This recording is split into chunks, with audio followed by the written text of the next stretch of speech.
อาสาฬหบูชาไว้กล่าวตามมะยังโขเอตละหิเอตละหิ อิมังอิมัง อาสาฬหะอาสาฬหะ ปุณณมีกาลังปุณณมีกาลัง ตัสสะภะคะวะโตตัสสะภะคะวะโต ธัมมจักกัปปวัตนังธรรมจักกัปปวัตนัง กาลสัมมตัง กาลสัมมตัง อริยสาวกสังฆะอริยสาวกสังฆะ อุปติกาละ อุปติกาละ สัมมตัญจะ สัมมตัญจะ ปัตตวา ปัตตวา อิมังฐานัง อิมังฐานัง สัมปัตตา สัมปัตตา อิเมสกาเล อิเมสกาเล ขะเหตวา คาเหตวา อัตตโนกายัง อัตโนกายัง สกาลุปทานัง สักการุปทานัง กะลิตวา การิตวา ตัสสะภะคะวะโต ตัสสะภะคะวะโต ยะถาพุทเจ ยะถาพุทเจ คุเน คุเน อนุสรันตา อนุสรันตา ยะถาคหิเตหิ ยะถาคหิเตหิ สักกาเลหิ สักกาเรหิ ตังภะคะวันตัง ตังภควันตัง อภิปูชยามะ อภิปูชยามะ สาธุโนพันเต สาธุโนพันเต ภะคะวา ภะคะวา สุจิระปารินิพุตโตปิ สุจิระปารินิพุตโตปิ ยาตเพหิ ยาตเพหิ คุเนหิ คุเนหิ อติตาลัมมนตายะ อติตารัมมณตายะ ปัญญายะมาโน ปัญญายมาโน อิเม อิเม อัมเหหิ อัมเหหิ ขะหิเต คาหิเต สักกาเล สักกาเร ปฏิคันหาตุ ปฏิคันหาตุ อัมหากัง อัมหากัง ทีครตัง ทีครตัง หิตายะ หิตายะ สุขายะ สุขายะ ขอนิมนต์พระสงฆ์ทุกรูปเดิน เวียนเทียนประทักษิณญาติโยมทั้งหลาย ถ้าจะเดินก็ตามพระสงฆ์ไปได้นะ ถ้าไม่ต้องการเดินโยมก็รออยู่ที่นี่แหละ เดี๋ยวพระก็จะกลับมาเจริญพระพุทธมนต์สืบต่อไป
ครับ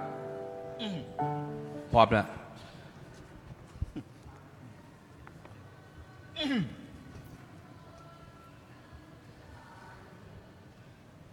อะระหังสัมมาสัมพุทโธ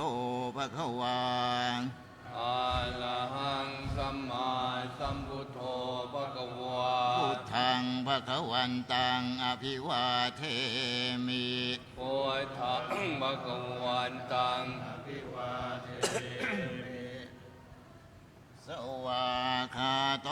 ภะคะวะตาธัมโม สวากาโตภะคะวะตาธัมโม ธัมมังนามัสสามิ ธัมมังนัมมัสสามิ สุปฏิปันโนภะคะวะโตสาวกสังโฆ สุปฏิปันโนภะคะวะโตสาวกสังโฆ สังฆังนะมามิ สังฆังนัมมามิ นะโมอันตัสสะภะคะวะโต อะระหะโตสัมมาสัมพุทธั ตั ส ส สะ สะนะโมอันตัสสะภะคะวะโตอะระหะโต สัมมา สัมพุทธัสสะนะโมอันตัสสะภะคะวะโตอะระหะโต สัมพุทธัสสะโยสันนิสินโนวะระโพธิโมเล มาลังสเสน นางทุกิตังวิชัยยาสัมภวทิมาคาจิอนันตยานวโลกุตโมตัง ปัตตมามิพุทธัง เยจะพุทธาอติตาจะเยจะพุทธาอนาคตาปัจจุบันนา เย พุทธาหังวันทามิสัพพทาอิติปิโสมะคะวะอะระหังสัมมาสัมพุทโธวิชาจรณะสัมปันโน โลย อวิทูอนุตตโลปุริสธรรมสารติสัทธาเทวมนุษย์นางพุทโธภควาติพุทธังเจียวิตังยาวนิพพานังสรนังคาจามินาทิเม สรนัง อัญญังพุทโธเมสรนังวรังเอยเตยนะสัจวัจเจนะโหนตุเมชยมังคลังอุตตมังเทียน นวัน เทียหังปัจจปังสุวรุตตมังพุทเทโยกลิตัวทัวสุว พุท ทัวกรรมตุตังมะมัง อัตถังกิโกะอริยปัตโตจนานังโมคัม ภเว สายอุชัวจะมาโค ธัมโม อยังสันติกาโลปณีตัวนิยานิโกตังปนามามิธรรมังเยจะธรรมาอติตา เยจะธัมมา ปนาคตาปัจจุปันนาจะเยธรรมาหังวันดามิสัพพทาสวากขาโต ภะคะวันตาธัมโมสันติ ติโกอากาลิโกเอหิปัสสิโกอุปนัยิโกปัจจตังเว ทิตา ภววินโยหิติธัมมังชีวิตังยาวนิพพานังสรนังคาจามินาทิเมสรนังอัญญังธัมโมเมสรนังวรังเอ เตนะสัจ จวาเจนะโหนตุเมชยมังคลังอุตตมังเกียนวันเทียงธรรมันจะทุยทางวล โย ปริโนโน สวะธรรมโมกมตุตังมะมังสังโฆวิโตตัววะละทักขินายโย สันติ ทิโยจาปมะลาปะหิโนโคเนหิเนเกหิจเมติปัตตวะอนาคโอตัง ปัสมามิสังฆังเย ยะจะสังฆาติตาจะเยจะสังฆานาคตาปัจจุบันนาจะเยสังฆา อหังวัน ทามิสัพพทาสุปฏิปันโน ภะคะวะโตสาว วะ ก กสังโฆอุจุปฏิปันโนภะคะวะโตสาวกสังโฆยายังปฏิปันโน ภะคะวะโตสาว วกสังโฆสามีจิปฏิปันโนภะคะวะโตสาวกสังโฆยานินังจั จั น นตาลิปุริสยุคานิอันตปุ ปุ ริ ริ ส ส กุ กุ ล ลคลาเนสัพพะคะวะโตสาวกสังโฆอาหุนายโยปาหุนายโยทักขินายโยอัน จลีกัลนีโยอนุน ตลังปุญญาเขตังโลกัสสาติสังฆังชีวิตังยาวนิพพานัง สรนังอาจา อามินาทิเมสรนังอัญญังสังโฆเมสรนังวรังเอเดนะสัจ จวันเท นาโหนตุเมจยมังคลังอุตตมังเกณวันเทหังสังฆัญจาตุวิทุตตมังสังเทโย กลิโนโน โสสังโฆกมตุตังมะมัง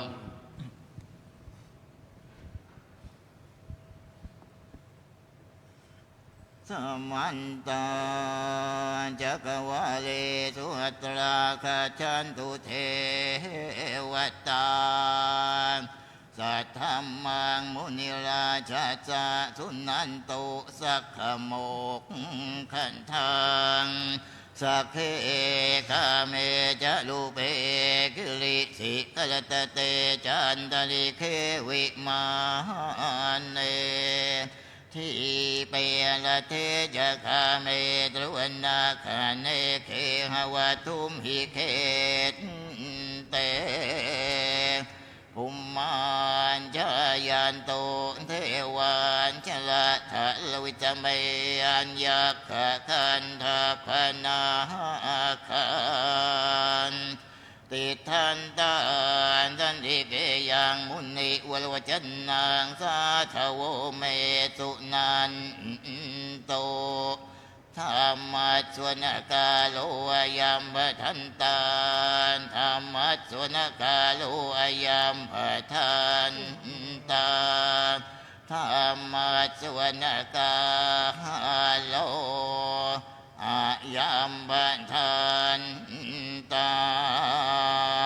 น นะโมตัสสะภะคะวะโต อะระหังตุสัมมาสัมพุทธัสสะนะโมตัสสะภะคะวะโตอะระหังตุสัมมาสัมพุทธัสสะนะโมตัสสะภะคะวะโตอะระหังตุสัมมาสัมพุทธัสสะ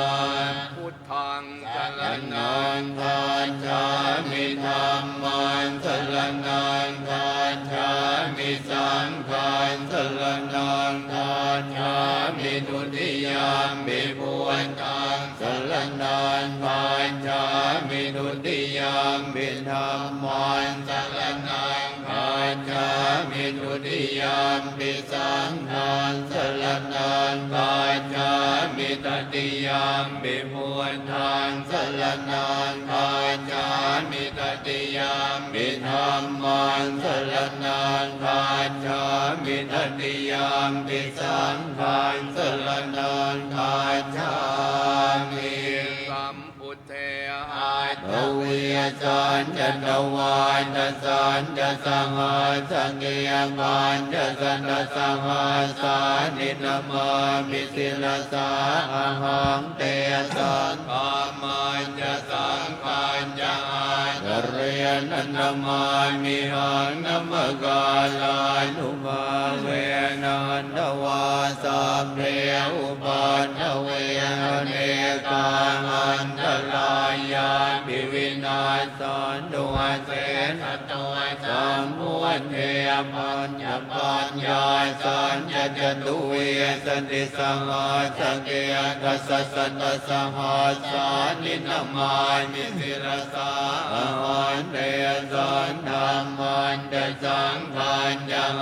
ทะเลนันนามามิหันนมกาลานุภาเวนันทวาสัพเพอุปันทเวเนกาอันตรายาภิวินาศสันตุเสสตัวสัมพุทเทนะวันตละสเนหันตจตาลิสสังหันสเกวิสันติสันตสหัสสานินามามิสิลสาอาหังเตสันธรรมันจะสังขัญญาอันเรียนนามามิหังนมกาลานุภาเวนันทวาสัพเพอุปันทเวเนกาอันตรายาภิวินาศสันตุอาเสสันตุ นะโม พลังตัวสัมมาสัมพุทธัสสะมะเทสิโนนะโมอุตตมธรรมาสัสสะวะโตนะเสวะเตนิทนะโมมหาสังฆาสาภิวิสุทธสีลเกติโนนะโมหัวพันธยาลานทายสลัตนาตยาสัสสาทุกานะโมหัวมะกาเดียตาสตาสวาทุจยาสปินะโมกาลัมปภาเวนวิกาตันตุปัฏฐวานะโมกาลานุภาเวนสุวัติโหตุสัมปทานะโมกาลาสเตเจนวิเทียมพิโหมิเตจวานนุตตาลังเวทัมโพธิงทัมภูจิตตวาตถาคโตปัทมังยังเทเสติธรรมจักขังอนุตตลังสัมมาเทวะปวัตเตนโตโลเกอปฏิวัติยังยัตถาตตาอุโภอันตาปฏิปติจามาจิมันจตุตวาริยสัจเจตุวิสุทังญาณทัสสนังเทสิตังธรรมยาเทนะสัมมาสัมโพธิกิตตันนังนาเมนะวิสุตังสุตังธรรมจักรพวัตตันนังวยากนปาเทนะสังคีตันตามพันนาหมะเสเอวเมตุตาเย เอกันสมัยยังภะคะวาภาลานัสิยังวิหรติสิปตะเนมิกนาเยตาตระโค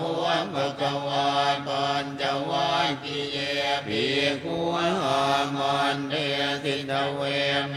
ภิกขเวหันตาปะปัญจิเตอนันเสวิตามายุจายัง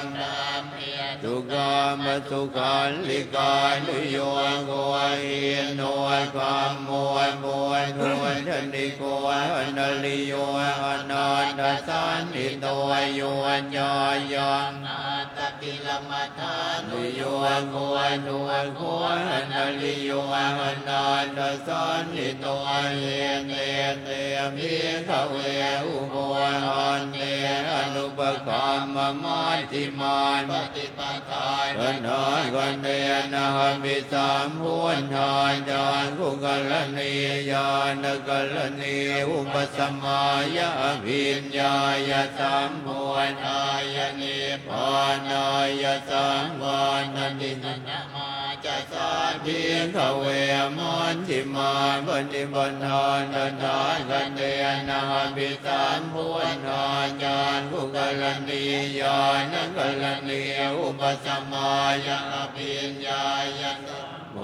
นายนิมพานายสังวาตติอยเมวะอริโยหันทังกิโกมันโหสายนินานสัมมาเดียติสัมมาสังกัปปะสัมมาวายโยสัมมากัมมันโตสัมมาหาชีวสัมมาวายาโมสัมมาสติสัมมาสมาธิยังโพสามีขเว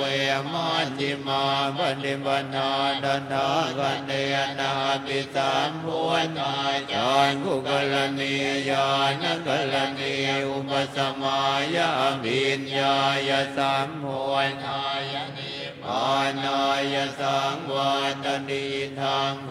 ปัญญาขเวตัวขังอริยสัจจานชาติปิโนขาชลามิตัวข้ามรณามิตัวขันตัวกัมปริเทวตัวกตัวมนาสุปายาสาปิตัวขาปิเยหิสัมปโยนโกตัวโกปิเยหิวิมปโยนโกตัวโกยามปิญญาณลัมปติตามปิโนนสังเหินเนนบันดุบานานังอันนาทุนขาอินังควรบรรณมิน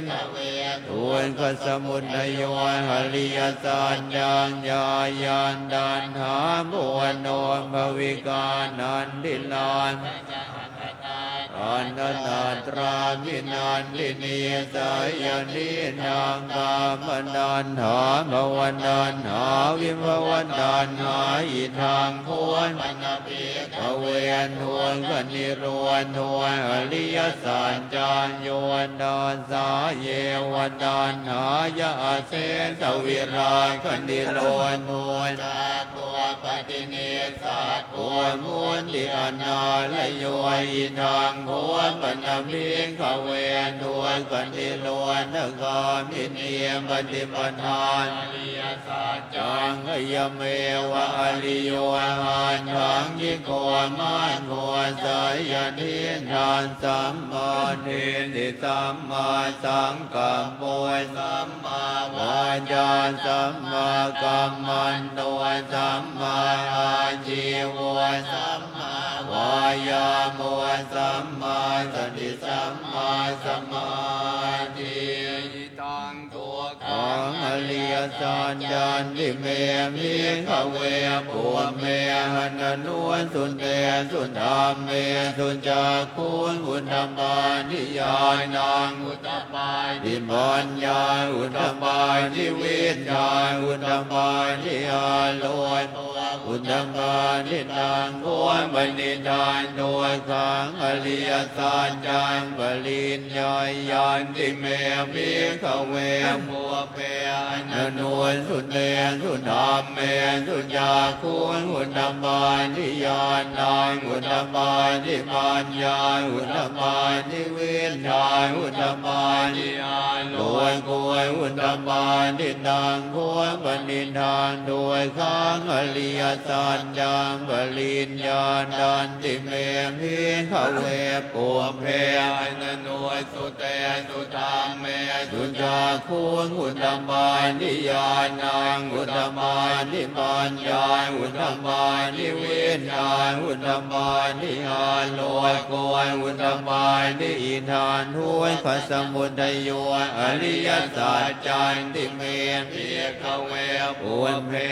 นันนุยสุนเทสุนามเมสุจักขุงอุตตมานิญาณังอุตตมานิปัญญาอุตตมานิวิญญาณอุตตมานิอาโลยโกยอุตตมานิดังห้วยปณิธานด้วยพระสมุทัยโย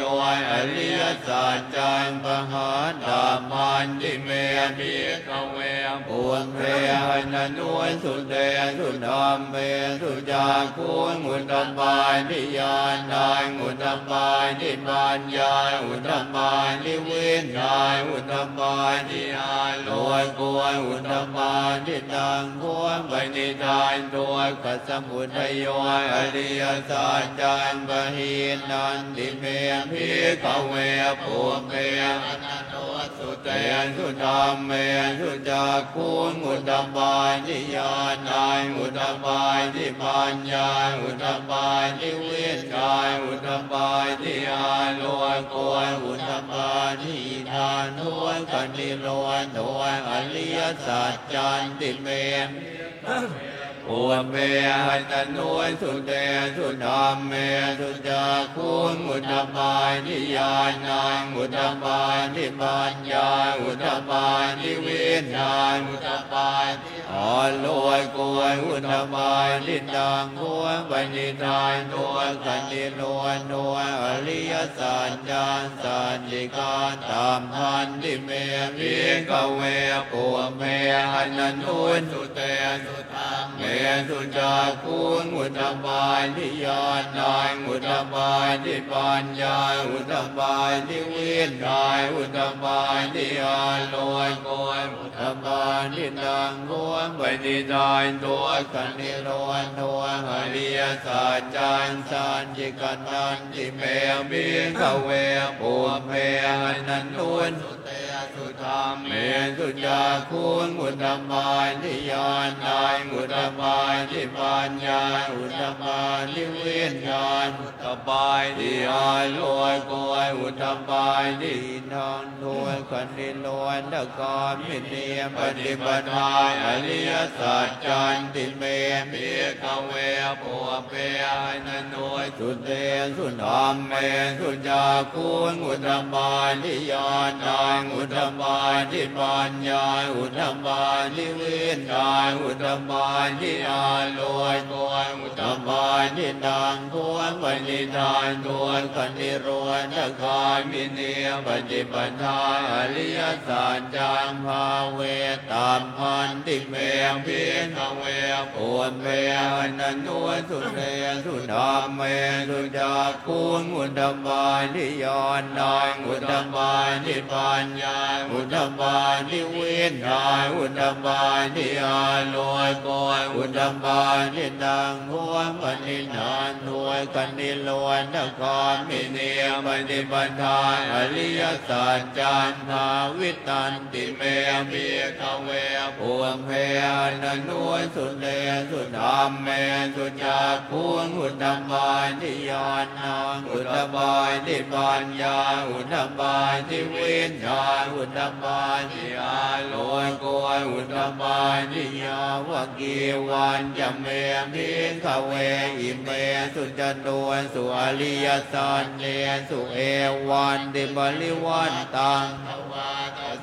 กาลัญญนาหัวดัญญาณนาสนันสุวิสุนังอหัวสิเนวันนาวาหังพิกเวสันเทมโลเกสมาลเกสัมรัมเกสาสมณัมรัมมณิยานปัญญายตเนวมนุนตรังสัมมาสัมโพธิงอภิสัมโพธิโทปัญญาญาสิงยันโตจะโคเมพิขเวอิเมสุจันโตสุอริยสัจเจสุเอวันติปริวันดานทวานัสสกาย ลายตาบัวตายานตาสนานสุวิสุนทางอหัวเสียนาหังเพียงเวสเนมเกโลเกสมาลเกสัมรามเกสายสมณัมรามณิยาปัญญายสเนวมนุสายอนุตตรังสัมมาสัมโพธิงอภิสัมพุทโธปัญญาญาสิงญาณัญจปนเม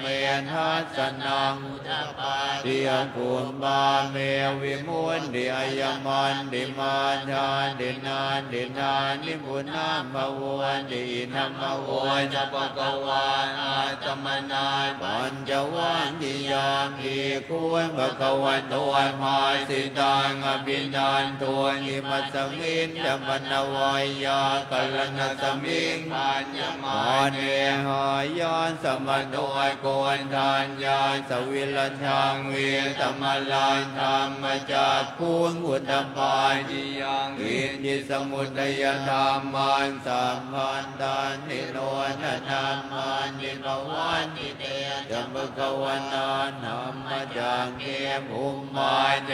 วายตายธรรมโนสาเวสุงเอตังภะคะวันตายภาลายนัสยังอิติปัตเนมิขทายเยอนุตตลายธรรมจักกังภวันตินังปฏิวัติยานสมเนนวากัมมเนนวาเทเวนวามาเลนวารัพพุนาวายเกณจิวาโลกัสมินติภูมิมานันเทวานังสัตตังสุตวาจาตุมมาลายจิกายเทวายสายธรรมโนสาเวสุงตอนดุลมหาลาจิกายนันเทวายนันสายตายสุตวายนาวันติงสานเทวาสายธรรมโนสาเวสุงตาวันติงสานนันเทวานันสานตายสุตวายามาเทวายสายธรรมโนสาเวสุงยามานันเทวายนันสานตายสุตวาตุสินาเทวาสานธรรมโนสาเวสุงตุสิตายนันเทวายนันสานตายสุตวานิมมานลเตเทวายสายธรรมโนเวสุนิมมานลเตนันเทวายนันสานตายสุตวามรณิมิตวสวันเนเทวาสานธรรมโนสาเวสุงบลนิมมิตวสวัตตินันเทวานันสานตายสุตวานกายกายเทวายกายตวัยสาเวสุงเห็นตามภะคะวันตายภาลานัสยังอิติปัตเนมิขทายเยหนุนธรรมจักกังภวันติตังอาปฏิวันติยังสมเนนวามลามเนนวาเทเวนวามาเรนวารัมมุนาวายเกณจิวาโลกัสมินเตอิติหะเตนะกันเนนเนนโมวันเนนยาวมลามโลกาสานโนหามหวยคานที่อายันจันทสสหัสสีโลกันหาดุสังกรรมปะกรรมปิสัมภเวนิอาปมายโนยจะโอลาโลยโลเกบาตุละหัวสิอนิกรรมเมวันเทวานังเทวานุภาวังอันดาควมะกวานมุตายนางมุตายเนสิอัญญาสิวันตโมยโกยทานโยอัญญาสิวันตโมยโยนติอินทิทางอายายสมโดโกยทานยาสะอัญญาโกยทานโยนวันนามังอาหุสีอันติ ยังเกณฑ์ชีวิตตังอินทวายอุลังวายสังเกสุวายยังรัตนังไวเนตายนโนยสมัยงายทิตถากันเดนในตามบิพุทเทรัตนังไวเนตานเฮเตนะสันเนนะสุวรรณิโหนตุขยังวิราคังอมตังไวเนตานยนานสังกยมุนีสมัยตอยนะเตนะธรรมเมนะสมัยติกินติธรรมมิธรรมเมรัตนังไวเนตานเยเตนะสัจเจนะสุวายติโหยตุยมมวลเสตัวบริวารนเยสุเจงสัมมาทิมายนันตลิกานยมาอุสมาทินานเตนะสมุนเวทติธรรมมิธรรมเมรัตนังไวเนตานเยเตนะสัจเจนะสุวายติโหยตุเยปุญขลายอายตสตังปัสสัตตาจันตานิเอตานิยุกายนิโหติเตตากินายยายตุกตาจัสสาวกายเยเตสุทินนายนิมหาปลายนิธรรมปิสังเกรัตนังปณิตาเยเตนะสัจเจนะสุวายติโหยตุเยสุอายุตายมนัสสาทานเนปณิกรมิโนโกตัมสาสนามิเตปายติปาตายอมตังมิกายหลันตายมุตายเนมุติมวลธรรมานายตามมิสังเขรัตนังปณิตาเยเตนะสัจเจนะสุวายติโหตุหินายบุลายนายนวายนานเดสัมภวายวิลายตเจตายติเกมอวสมิงเตเกนเปียจายอวิโรนิจันตายนิพพานติเตลายยามปฏิปอยอิตามมิสังเขรัตนังปณิตาเยเตนะสัจเจนะสุวาติโหยตัวเมตัญญสัพพโลกสมิงมายนะสัมภาวเยปริมาณังโอตังไอตัวจะติริยานยาสัมปาอเวลังสบายตายเดนันจะลายในสิ้นโนวายสยานโนวายาวตายสวิกตเมตอยเนตังสติงอเนตยพระมเมตายมีอาลายนิตมายพุตินเทียนใจนุปกรรมศีลวายนาสเนนะสัมปันโนกาเมสุวินัยเมตายในใจทุกขังอาศัยยังปุณเลติเตยิติปิโสภะคะวะอะระหังสัมมาสัมพุทโธวิญญาจรณะสัมปันโนสุขโตลอยกวิโตอนุตโลปุริสธรรมภาษาลติสายตายเทวมนุษย์นางพุทโธมะกวายติสวากขาโตมะกวายตายธรรมโมสันเทติโกหกาลิโกเฮอิปายติโกโมปัญญิโกปัจจตังเวทิตาโมวิญโยเยติสุปฏิปันโนภะคะวะโตสาวกสังโฆอุจุปฏิปันโนภะคะวะโตสาวกสังโฆยายาปฏิปันโนภะคะวะโตสาวกสังโฆสามีทิปฏิปันโนภะคะวะโตสาวกสังโฆยะตินันจัตตาลิปุริสยุคานิอันตปุริสบุญขลาเหสัมภะคะวะโตสาวกสังโฆนายโยปาหุนายโยตากินายโยอัญญลีกัลเนียโยตลังปุญเกตาโลกัสสายเตยันทุนนิมิตตังตลัญญโยจามนาปอยสัสสะตัวปาปาขโวยตัวสุปินังตังพุทธายนุภาเวนะวินาสเมตุยา จันตุนิมิตตังอวมังคลังจโยจามนาปอยสกุณาสสันตัวปาปากะโวยตัวสุปินังตายธรรมมานุภาเวนวินาสเมนตุยันตุนิมิตตังอวมังคลังจโยจามนาปอยสกุณาสสันตัวปากะโวยตัวสุปินังตายสังขารนุภาเวนสเมนตัวสัพเพพุทธาปลัมปัจเจกานันจะยังอรหันตายนันตเตเจขังพันธาสัพพาโสภวตุสัพพมังเทวตาสัพพพุทธานุภาเวนัสตาโสติภวันตุเตมขลานลาคันตุสัพพตาสัพพธรรมานุภาเวนัสตาโสติภวันตุเตมวันตุสัพ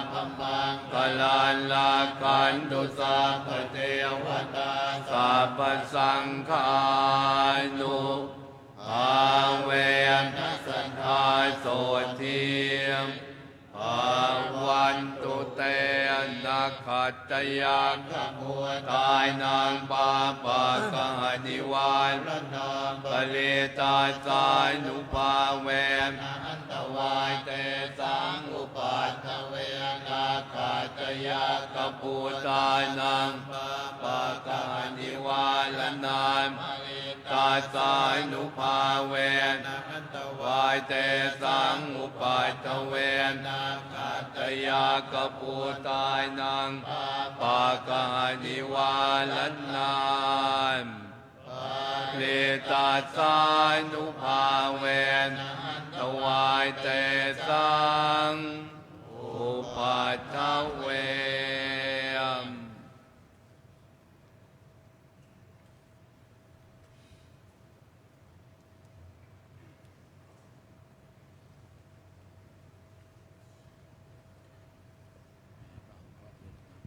คณะสงฆ์วัดพระเชตุพน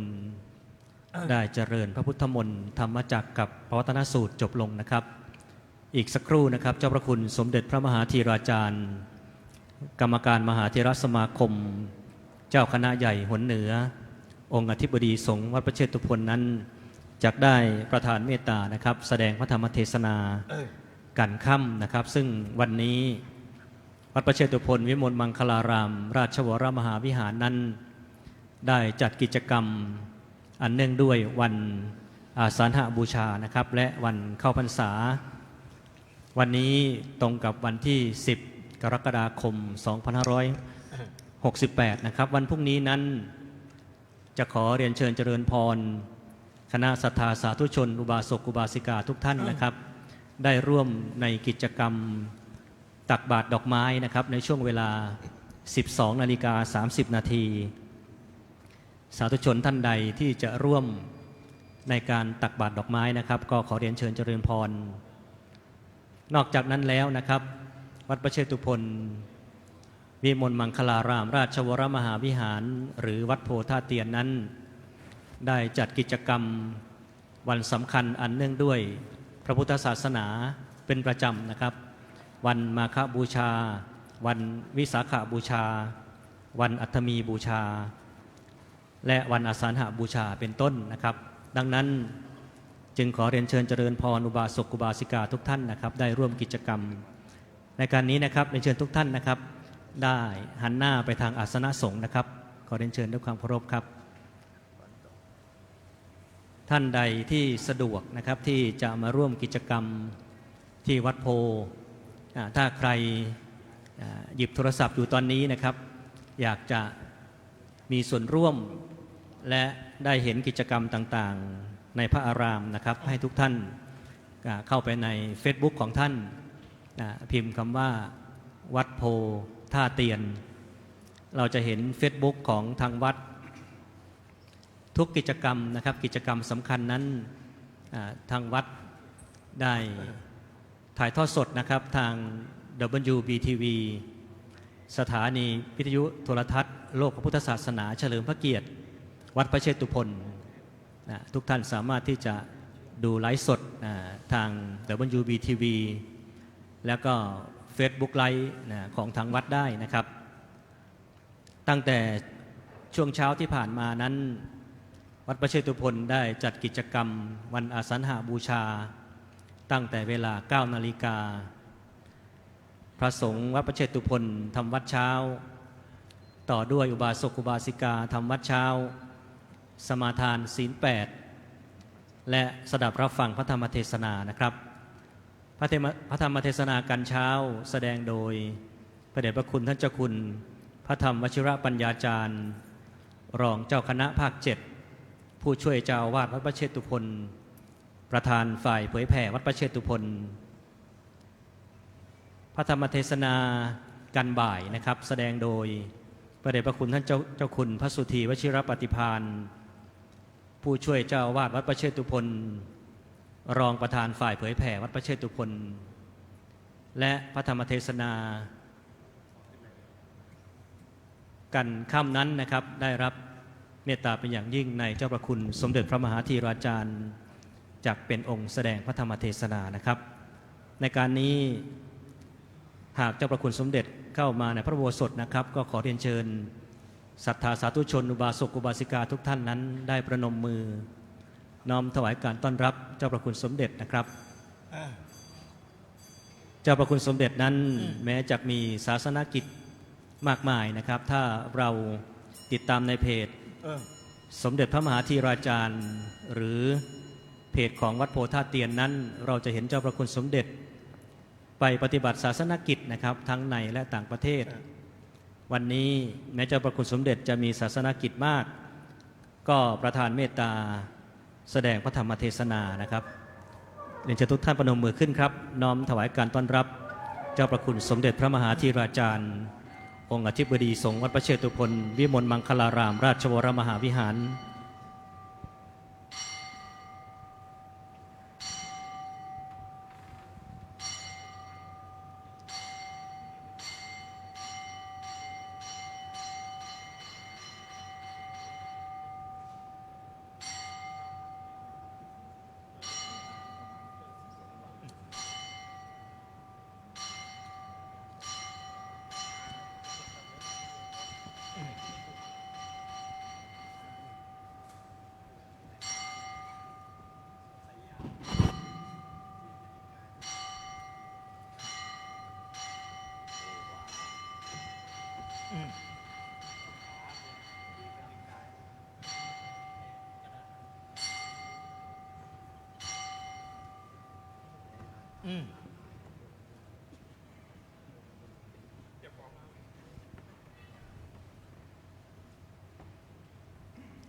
ลำดับต่อไปเรียนเชิญสาธุชนทุกท่านประนมมือขึ้นน้อมกราบเจ้าประคุณสมเด็จพระมหาธีราจารย์กราบกราบกราบลำดับต่อไปขอเรียนเชิญดร.ไพศาลคุณพระลินวิยาวัจกรวัดพระเชตุพนนายกสมาคมศิษย์วัดพระเชตุพนได้ให้เกียรติจุดเทียนส่องธรรมขอเรียนเชิญด้วยความเคารพครับ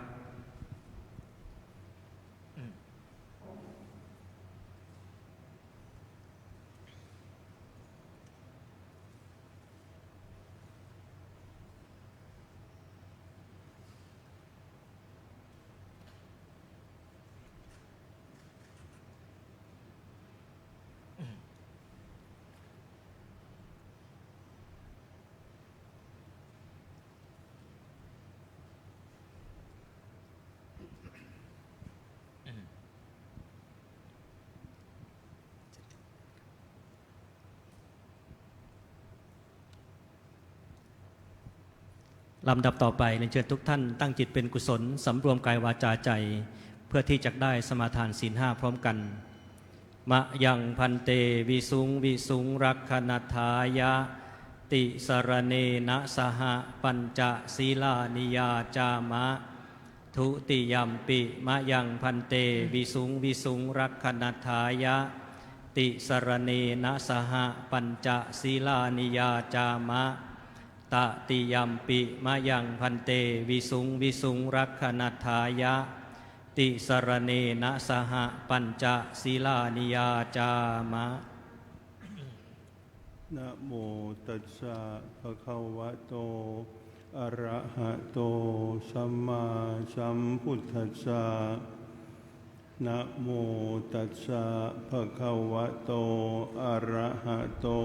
สัมมาสัมพุทธัสสะนะโมตัสสะภะคะวะโตอะระหะโตสัมมาสัมพุทธัสสะนะโมตัสสะภะคะวะโตอะระหะโตสัมมาสัมพุทธัสสะนะโมตัสสะภะคะวะโตอะระหะโตสัมมาสัมพุทธัสสะนะโมตัสสะภะคะวะโตอะระหะโตสัมมาสัมพุทธัสสะพุทธังสรณังคัจฉามิพุทธังสรณังคัจฉามิธัมมังสรณังคัจฉามิธัมมังสรณังคัจฉามิสังฆังสรณังคัจฉามิสังฆังสรณังคัจฉามิทุติยัมปิพุทธังสรณังคัจฉามิทุติยัมปิพุทธังสรณังคัจฉามิทุติยัมปิธัมมังสรณังคัจฉามิทุติยัมปิธัมมังสรณังคัจฉามิทุติยัมปิสังฆังสรณังคัจฉามิทุติยัมปิสังฆังสรณังคัจฉามิตติยัมปิพุทธังสรณังคัจฉามิตติยัมปิพุทธังสรณังคัจฉามิตติยัมปิธัมมังสรณังคัจฉามิตติยัมปิธัมมังสรณังคัจฉามิตติยัมปิสังฆังสรณังคัจฉามิตติยัมปิสังฆังสรณังคัจฉามิปานาติปาตาเวระมณีสิกขาปะทังสมาธิยามิปานาติปาตาเวระมณีสิกขาปะทังสมาธิยามิอะทินนาทานาเวระมณีสิกขาปะทังสมาธิยามิอะทินนาทานาเวระมณีสิกขาปะทังสมาธิยามิกาเมสุมิจฉาจาราเวระมณีสิกขาปะทังสมาธิยามิกาเมสุมิจฉาจาราเวระมณีสิกขาปะทังสมาธิยามิมุสาวาทาเวระมณีสิกขาปะทังสมาธิยามิมุสาวาทาเวระมณีสิกขาปะทังสมาธิยามิสุราเมรยมัชฌัปมาณฑานาเวระมณีสิกขาปะทังสมาธิยามิสุราเมรยมัชฌัปมาทานาเวระมณีสิกขาปะทังสมาธิยามิอิมานิปัญจสิกขาปทานิสีเลนะสุขติงยันติสีเลนะโภคสัมปทาสีเลนะนิพพุติงยันติตัสมาสีลังวิโสทะเยสาธุพลัมมาจโลกาธิปติสหัมปติกัดอัญชลีอันทิวรังอยาจทาสันติทะสัตตาปรชักขะชาติกาเทเสตุธัมมังอนุกัมปิมังปะชัง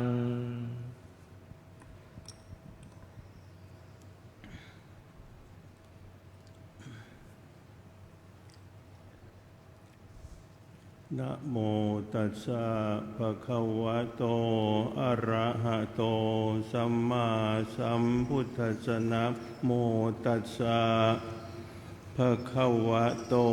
อะระหะโตสัมมาสัมพุทธัสสะนะโมตัสสะภะคะวะโต อะระหะโตสัมมาสัมพุทธัสสะเอวะเมตุตังเอกังสมัยยังภควาภาราณสียังวิหารติอิสิปตเนมิคทาเยตตระโคภควาปัญจวัคคีเยภิกขุอามันเตสีติณบัดนี้จักแสดงพระธรรมเทศนาในอาสาฬหบูชากถาวิสัชนาสารัตธรรมในดิถีอาสาฬหบูชาฉลองศรัทธาประดับปัญญาบารมีอันเป็นประสาทนียกถาอนุโมทนาการบำเพ็ญกุศลในการที่คณะอุบาสกอุบาสิกาทั้งหลายมีประสาทะศรัทธาในการบำเพ็ญกุศลจริยารวมถึงประพฤติปฏิบัติในสิ่งที่จะพึงกระทำได้ตามกำลังโอกาสและความสามารถการที่พุทธบริษัททั้งหลายขวนขวายบำเพ็ญกุศลจริยาสัมมาปฏิบัติในวันอาสาฬหบูชาและวันเข้าพรรษาครั้งนี้เพราะเหตุที่ได้มาอนุสรณ์รำลึกถึงเหตุการณ์ที่สมเด็จพระบรมพระชนมชีสัมมาสัมพุทธเจ้าทรงแสดงปฐมเทศนาโปรดปัญจวัคคีย์ณอิสิปตนมฤคทายวันอันเป็นการเริ่มประกาศพระศาสนากระทั่งบังเกิดมีพระอริยสงฆ์ครบถ้วนพร้อมเป็นพระรัตนตรัยซึ่งเป็นชนะนำทางชีวิตของพุทธบริษัทให้มุ่งมั่นดำเนินไปสู่ทางดับเพลิงกิเลสกองทุกข์ได้อย่างสิ้นเชิงเนื่องในโอกาสคล้ายวันที่พระพุทธเจ้าทรงประกาศพระศาสนาเป็นครั้งแรกโดยพระพุทธเมตตาโปรดแสดงปฐมเทศนากล่าวคือธรรมจักรกับปวัตนสูตรเป็นผลให้เกิดพระสาวกรูปแรกขึ้นในพระพุทธศาสนาวันอาสาฬหบูชาจึงถือได้ว่าเป็นวันที่อุดมไปด้วยพระพุทธรัตนะพระธรรมรัตนะและพระสังฆรัตนะสโมสรครบเป็นองค์แห่งพระรัตนตรัยอันเป็นหลักชัยแห่งพระพุทธศาสนาตลอดมาดิถีอาสาฬหบูชานี้เป็นมูลเหตุพิเศษของการแสดงปฐมเทศนาเรียกตามชื่อเฉพาะว่าธรรมจักรกับปวัตนสูตรนั้นแสดงหลักธรรมสำคัญสองประการคือ 1. มัชฌิมาปฏิปทาคือข้อปฏิบัติที่เป็นกลางหรือทางสายกลาง 2. อริยสัจสี่คือหลักความจริงของอริยชนสี่อย่างหรือสัจธรรมสี่ข้อซึ่งทำให้ผู้รู้ผู้ปฏิบัติตามกลายเป็นอริยชนมัชฌิมาปฏิปทาคือทางสายกลางก็เพราะเป็นทางดำเนินชีวิตหรือข้อปฏิบัติที่เป็นกลางถูกต้องพอเหมาะพอดีในดิถีอาสาฬหบูชานี้เราทั้งหลายในฐานะเป็นพุทธบริษัทพึงถวายพุทธบูชาด้วยการปฏิบัติบูชาคือการบูชาด้วยการยึดหลักปฏิบัติตามพระธรรมคำสั่งสอนของสมเด็จพระสัมมาสัมพุทธเจ้าที่ตนจะพึงกระทำได้ตามสมควรแก่กำลังและความสามารถที่ว่าตามสมควรแก่กำลังและความสามารถนั้นก็เพื่อที่จะให้ดำเนินไปตามระดับเพราะคำสอนในทางพระพุทธศาสนานั้นพระพุทธองค์ได้ทรงจัดเป็น3ระดับคือระดับต้นได้แก่คำสอนที่เป็นที่บุคคลจะพึงประพฤติปฏิบัติได้ทั่วไปให้ผลประโยชน์แก่ผู้ปฏิบัติตามในปัจจุบันเรียกว่าทิฏฐธรรมิกถปาตประโยชน์ระดับกลางได้แก่คำสอนที่สูงไปกว่าระดับต้นที่บุคคลประพฤติปฏิบัติตามแล้วนอกจากจะได้รับผลในปัจจุบัน ยังมีผลสืบเนื่องไปในภพภายภาคหน้าด้วย เพราะมีหลักอยู่ว่าบุคคลหรือสัตวโลกเมื่อยังมีกิเลสอยู่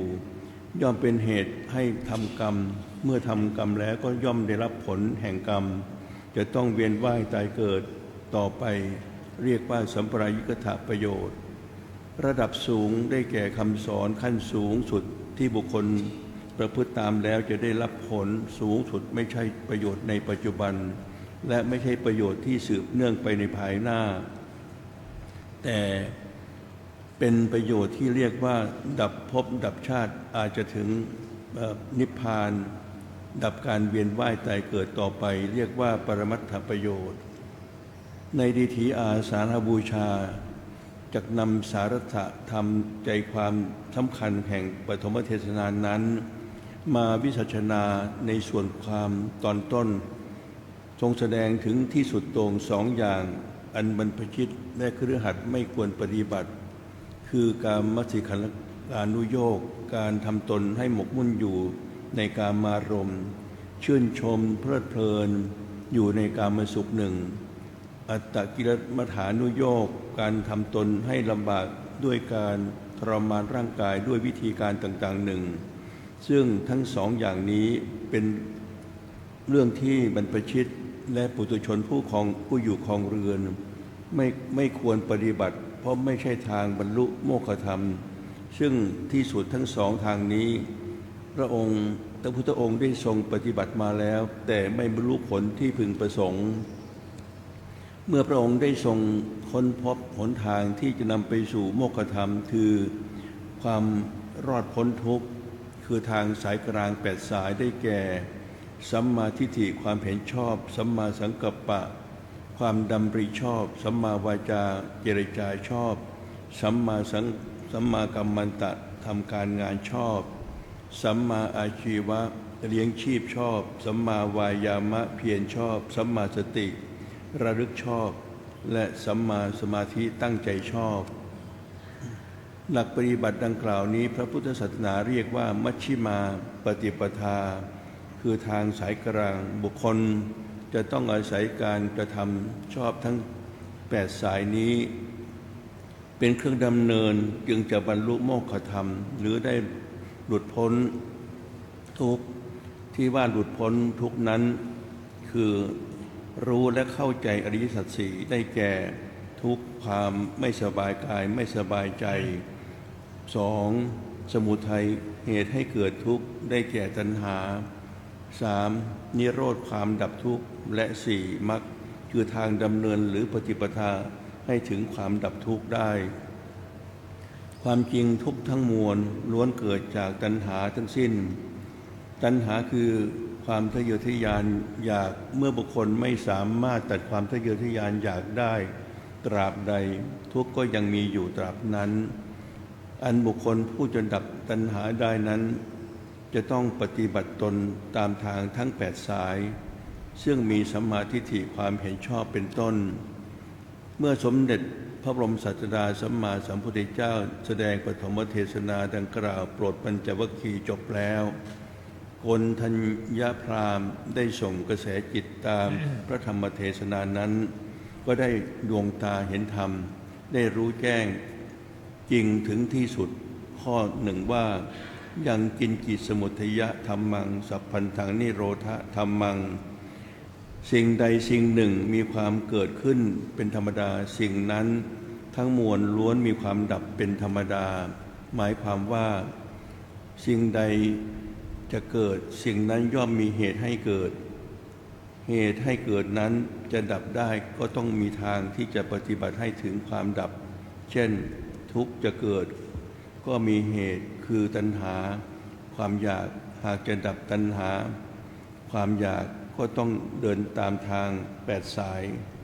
ดังแสดงมาแล้วท่านโกณฑัญญะจับหลักพระพุทธศาสนาได้ว่าในพระพุทธศาสนานั้นมีเกิดมีดับเป็นหลักปฏิบัติ ผู้ที่จะปฏิบัติให้ถึงที่สุดต้องพิจารณาเรื่องเกิดเรื่องดับเป็นสำคัญ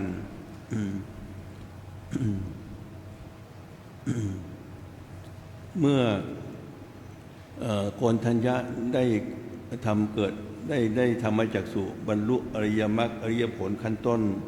คือเป็นพระโสดาบันบุคคลในพระพุทธศาสนามีนามว่าอัญญาโกณทัญญะ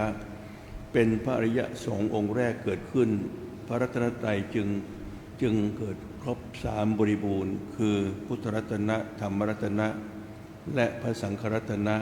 ในวันมาฆบุญมีตรงกับวันนี้เมื่อ 2,560 กว่าปีมาแล้ว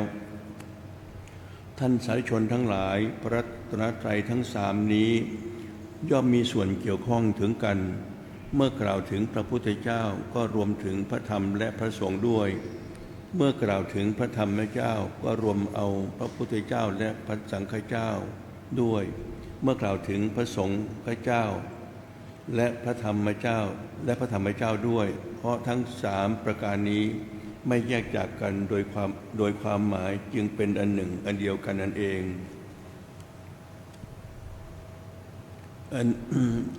อันหนึ่งในวาระมาฆบูชานี้เจ้าพระคุณสมเด็จพระอริยวงศาคตยานสมเด็จพระสังฆราชสกลมหาสังฆปรินายกได้ประทานพระคติธรรมเนื่องในวันอาสาฬหะประจำปีพุทธศักราช 2568 ความว่าดิถี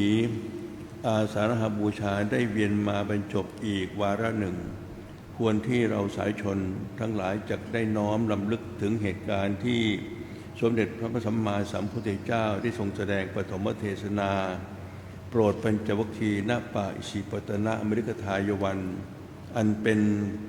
การเริ่มประกาศพระพุทธศาสนากระทั่งบังเกิดมีพระอริยสงฆ์ครบเป็นพระรัตนตรัยขึ้นซึ่งเป็นสรณะนำทางชีวิตของพุทธบริษัททั้งหลายให้มุ่งหน้าดำเนินไปสู่ทางแห่งความดับเพลิงทุกข์อย่างสิ้นเชิงธรรมจักรกับปวัตนสูตรที่สมเด็จพระสัมมาสัมพุทธเจ้าได้ทรงแสดงไว้เป็นปฐมเทศนานั้นคือวิธีทางดับทุกข์ด้วยมรรคมีองค์8หรือการลงมือปฏิบัติเพื่อให้พ้นจากทุกข์ทั้งนี้เป็นที่น่าสังเกตว่าท่ามกลางสถานการณ์ทางเทคโนโลยีการสื่อสารอันรุดหน้าอย่างรวดเร็วความสงบสุขในโลกกับถดถอยลงเสื่อมทรามลงอย่างเห็นได้ชัดเพราะทุกคนต้องจำทนอยู่ในวังวนแห่งความรู้สึกชิงชังก้าวร้าวและตึงเครียดโดยเหตุที่เสพคุ้นกับข้อมูลเท็จการส่อเสียดคำหยาบคายความเพ้อเจ้อจนกระทบกระเทือนสุขภาพจิตท่านทั้งหลายจึงควรคิดหันมาศึกษาพิจารณาอริยมรรคแล้วมุ่งมั่นดำเนินจริยาไปบนหนทางแก้ไขปัญหาที่ต้นเหตุกล่าวคือการปลูกฝังสั่งสมตนเองและบรรดาสมาชิกในสังคมให้มีค่านิยมในการครองสัมมาทิฏฐิเป็นต้นซึ่งหมายถึงการปฏิบัติในมรรคมีองค์8นั่นเองขอให้ท่านได้ช่วยกันเพิ่มพูนสติยับยั้งการสื่อสารของตนการและคนรอบข้างอย่าพลั้งเผลอหรือสนุกขนองในการใช้มิจฉาทิฏฐิเป็นต้นและจงรักษาความสุจริตทั้งหลายทั้งปวงไว้ทุกเมื่อขอให้สำนึกไว้เสมอว่าเมื่อใดที่บุคคลใดคิดพูดทำในสิ่งที่ไม่ดีไม่งามทั้งหลายแล้วไม่ว่าจะเป็นช่องทางใดหรือว่าในโอกาสใดเมื่อนนั้นก็คือการอวดความทรุดโทรมต่ำช้าที่ยังรากลึกอยู่ในความสืบเนื่องแห่งอุปนิสัยของบุคคลนั้นอันนับว่าน่าอับอายมากกว่าที่จะน่าจะนำมาอวดแสดงกันวันอาสาฬหบูชานอกจากจะเตือนใจให้เราทั้งหลายรำลึกถึงคุณของพระรัตนตรัยอันเป็นฐานะสูงสุดของพุทธบริษัทแล้วยังอาจเตือนใจให้ ปวงชนชาวโลกได้ตระหนักในอริยมรรคมรรคมีองค์8ดังที่กล่าวมาแล้วเพราะฉะนั้นหากท่านประสงค์ให้สังคมมีความร่มเย็นเป็นสุขสวัสดีพึงหมั่นเพียรศึกษาอบรมและปฏิบัติธรรมะใน มักมีองค์8ให้มีน้ำใจกล้าหาญที่จะละทิ้งสิ่งที่ชั่วร้ายทั้งหลายที่ตรงกันข้ามกับมักมีองค์8นั้นเพื่อให้ทุกครอบครัวและทุกชุมชนเป็นสถานที่ปลอดจากการเห็นผิดคิดผิดพูดผิดทำผิดทั้งหลายความหมาดหมางในความตึงเครียดต่างๆในชีวิตก็จะได้สังคมก็จะเบาบางและหมดสิ้นไปนับเป็นการเกื้อกูลตนเองและสรรพชีวิตทั่วหน้าให้สามารถผ่านพ้นพยันตรายสมความมุ่งมั่นปรารถนาอย่างแท้จริงอันหนึ่งขอความเจริญงอกงามในพระสัทธรรมจงพลันบังเกิดมีแด่สาธุชนทั้งหลายผู้มีสัมมาทิฏฐิความเห็นชอบเห็นความถูกต้องเป็นต้นดำเนินในทางสายกลาง8สายดังกล่าวแล้วเพราะฉะนั้นการที่พุทธศาสนิกชนทั้งหลายไม่ปล่อยให้วันอาสาฬหบูชานี้ล่วงเลยไปโดยเปล่าประโยชน์ได้ชื่อว่าได้สร้างสิ่งที่เป็นแก่นสารให้แก่ชีวิตของตนเองและได้ชื่อว่าได้สั่งสมบุญกุศลบารมีให้แก่ตนเป็นประการต่อมาและได้ชื่อว่าได้บูชาสมเด็จพระสัมมาสัมพุทธเจ้าด้วยสักการะบูชาด้วยสักการะด้วยปฏิบัติบูชาหรืออามิสบูชาทั้งสองสถานด้วยประการราชนี้สมดังสารัตธรรมอันเป็นอุเทศนาที่ได้นำมาวิสัชนาว่าภิกษุทั้งหลายบรรพชิตไม่พึงเสพที่สุด2ประการมีอะไรบ้างคือ1กามสุขันธิกานุโยคการหมกมุ่นอยู่ด้วยกามสุขในกามทั้งหลายเป็นธรรมอันซามไม่ประกอบด้วยประโยชน์และ2อัตตกิลมัฏฐานุโยคการประกอบความเดือดร้อนให้เกิดขึ้นแก่ตนเป็นทุกข์ไม่ใช่ของพระอริยะไม่ประกอบด้วยประโยชน์ดังนี้รัตนัตยานุภาเวนะรัตนัตยเตชะสาด้วยอนุภาพแห่ง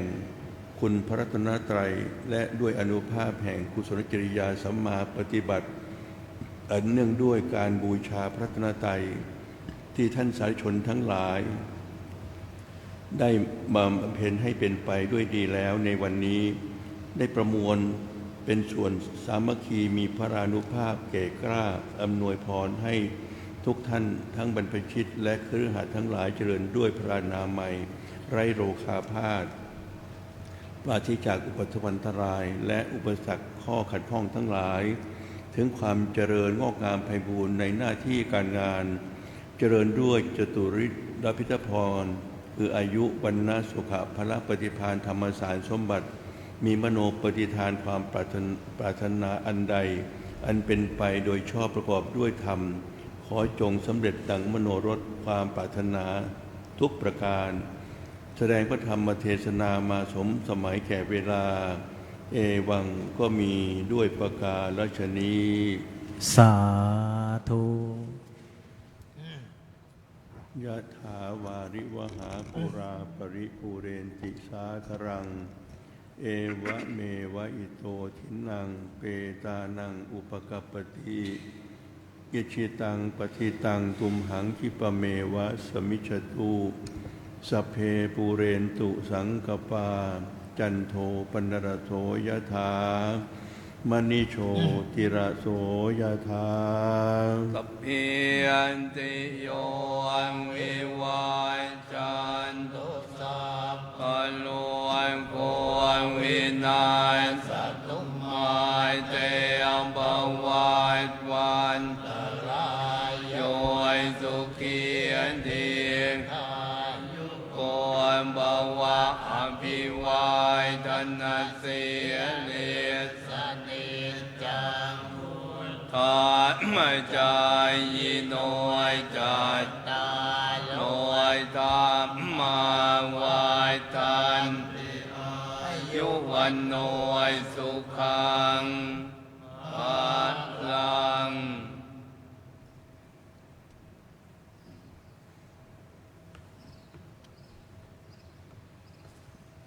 เจ้าพระคุณสมเด็จพระมหาธีราจารย์กรรมการมหาเถรสมาคม เจ้าคณะใหญ่หนเหนือ องค์อธิบดีสงฆ์วัดพระเชตุพนนะครับได้เมตตาแสดงพระธรรมเทศนาในการค่ำนี้นะครับลำดับต่อไปนั้นก็จะได้น้อมถวายเครื่องกันเทศจตุปัจจัยทยธรรมแด่เจ้าพระคุณสมเด็จนะครับ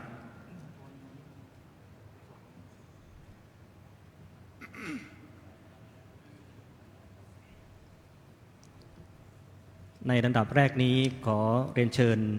ดร.ไพศาลคุณพลินวิยาวัจกรวัดพระเชตุพนคุณปานตาคุณพลินได้ให้เกียรติถวายผ้าไตรจีวรแด่เจ้าพระคุณสมเด็จนะครับขอเรียนเชิญทั้งสองท่านด้วยความเคารพยิ่งนะครับท่านดร.ไพศาลคุณพลินนั้นเป็นวิยาวัจกรวัดพระเชตุพนเป็นนายกสมาคมศิษย์วัดพระเชตุพนท่านเป็นผู้มีจิตอาสานะครับเชิญทุกท่านอนุโมทนาบุญพร้อมกันครับสาธุสาธุสาธุ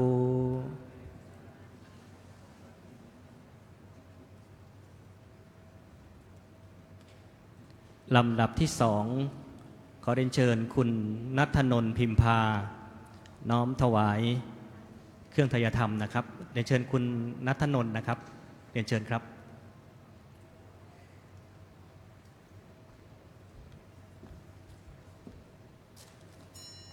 ลำดับที่3นะครับขอเรียนเชิญบุตรธิดา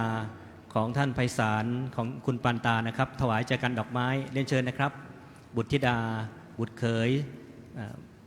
สะใภ้นะครับเรียนเชิญนะครับ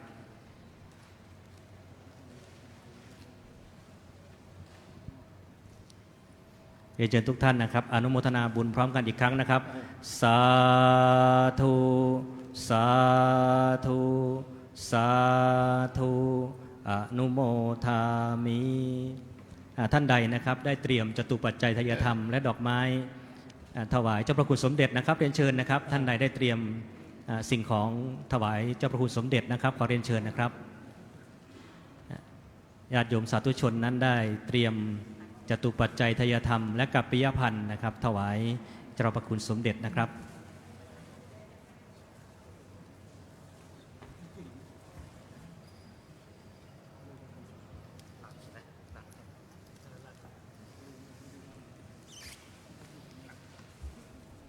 เรียนเชิญทุกท่านนะครับหันหน้าไปทางพระพุทธเทวปฏิมากร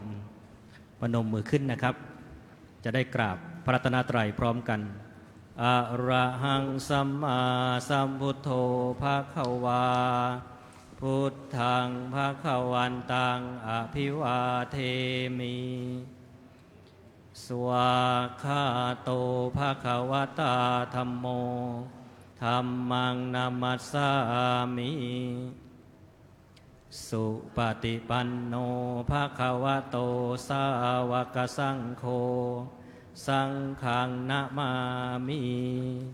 หันหน้าไปทางอาสนะสงฆ์นะครับน้อมกราบเจ้าพระคุณสมเด็จและคณะสงฆ์วัดพระเชตุพนกราบกราบกราบขอกราบนิมนต์พระคุณเจ้าตามอัธยาศัยขอรับพิธีอันเนื่องด้วยวันอาสาฬหบูชานะครับในวันนี้นั้นได้โดยเมตตาในเจ้าพระคุณสมเด็จนั้นกำหนดให้มีการจัดกิจกรรมนะครับตั้งแต่เช้าตั้งแต่ 9 นาฬิกาจนถึงณบัดนี้นะครับการแสดงพระธรรมเทศนากันสุดท้ายประจำวันนี้นะครับก็ได้สำเร็จเสร็จสิ้นด้วยดีนะครับด้วยบุญกุศลที่เราท่านทั้งหลายได้บำเพ็ญแล้วในวันนี้นะครับก็จะได้เป็นตบะเดชะพลวะปัจจัยอำนวยอวยชัยให้ทุกท่านนั้นประสบแต่ความสุขความเจริญนะครับในวันพรุ่งนี้นะครับวันที่11 กรกฎาคม 2568นะครับเรียนเชิญสาธุชนทุกท่านนะครับตักบาตรดอกไม้นะครับในช่วงเวลา 12:30 นาทีนะครับและในท้ายสุดนี้นะครับ ก็ขอให้พรให้ทุกท่านนั้นเดินทางกลับโดยสวัสดิภาพ แล้วก็กล่าวทั้งว่าธรรมะสวัสดีครับ